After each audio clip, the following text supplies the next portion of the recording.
Hi, this is Kageni, author of the Magnificent Woman book and founder of the School of Magnificence, helping you to get in touch with your magnificent self. And today I am joined by none other than Valerie Barrow, who in my own terms is a magnificent woman. Welcome, Valerie. Thank you, Katrina. Thank you indeed. Yes, Valerie is a medium. And for the last 30, 40 years, she has dedicated her life in being a researcher and has studied a lot of the Aboriginal or Indigenous knowledge that is here on the planet. And today she's going to share with us some of this ancient wisdom. Look at it like the ancient inheritance this land, which I believe is a sacred land of Australia has for all of us. So welcome, Valerie. We want to hear more. Thank you. Thank you. Thank you, Kajini. And I really feel I need to mention to everyone about the Cosmic Consciousness Conference that's going to be held at Uluru in December the 20th, the 21st, and the 22nd. That's the solstice. That's the solstice. Indeed, yes. It's very important. And actually, there's something to do with the interplanetary actions too. And there's also, at the same time, there's sacred knowledge being released now that was held by ancient Indigenous clever people. And they're saying that there's a prophecy that they are actually releasing now. It's under the term of end of days, but that's not to mean that's the end of everything, far from it. It's the end of the old ways. And so being in the energy of Uluru itself, it's not surprising really, because it is a sacred place. The Indigenous people know that well. And it flows out on song lines all around the world and links with other song lines and other sacred places as well. So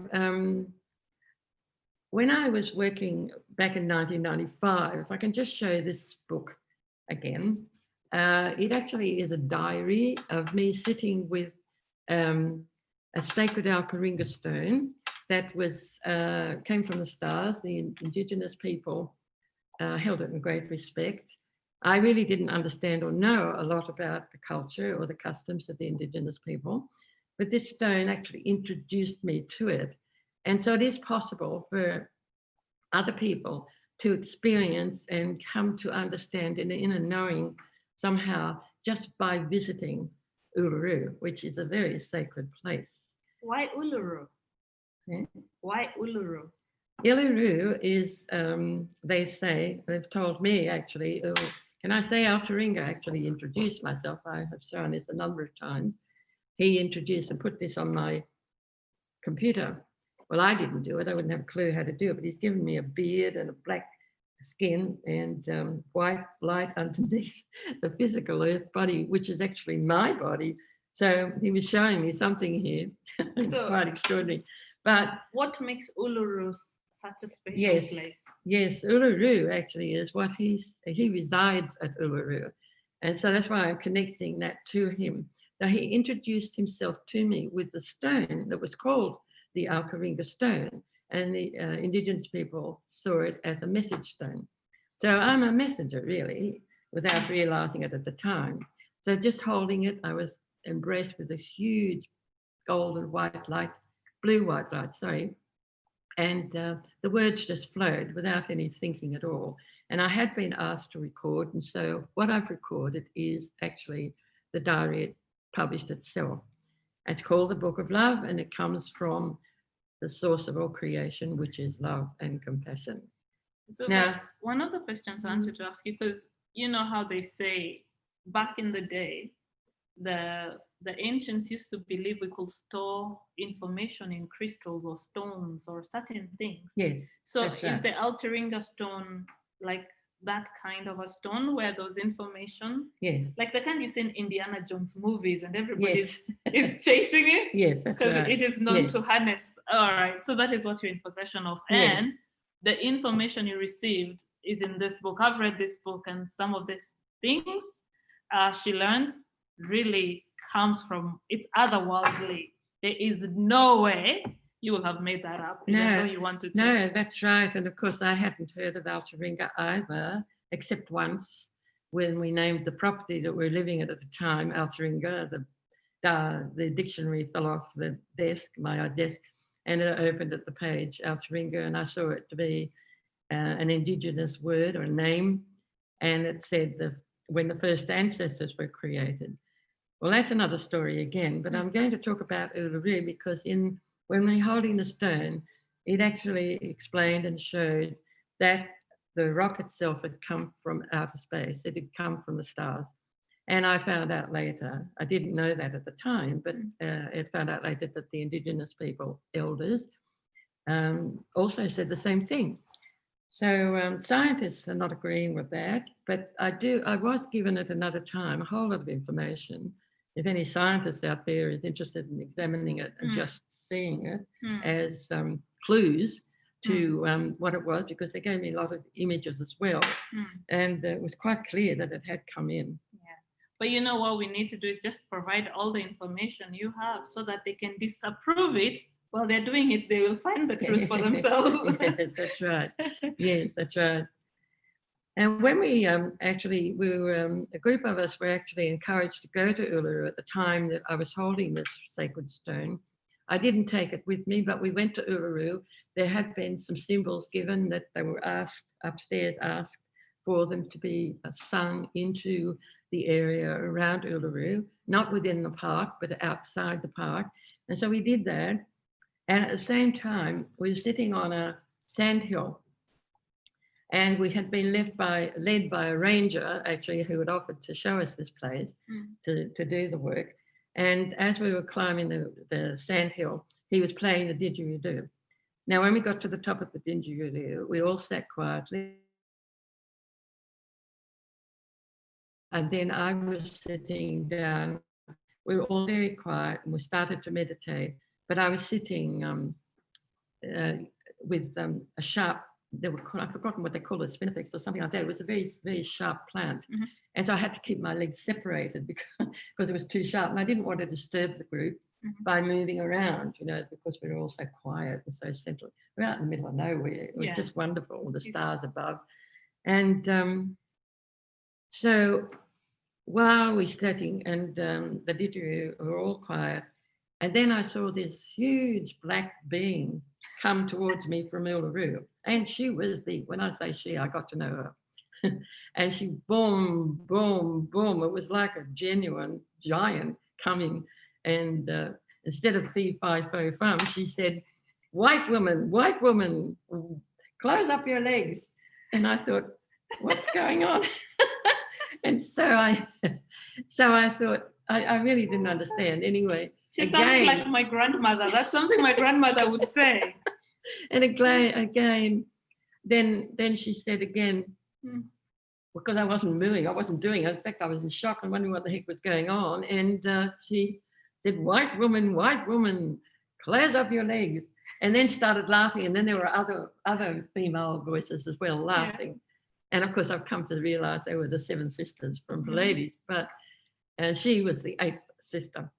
So anyway, I did move and closed up my legs.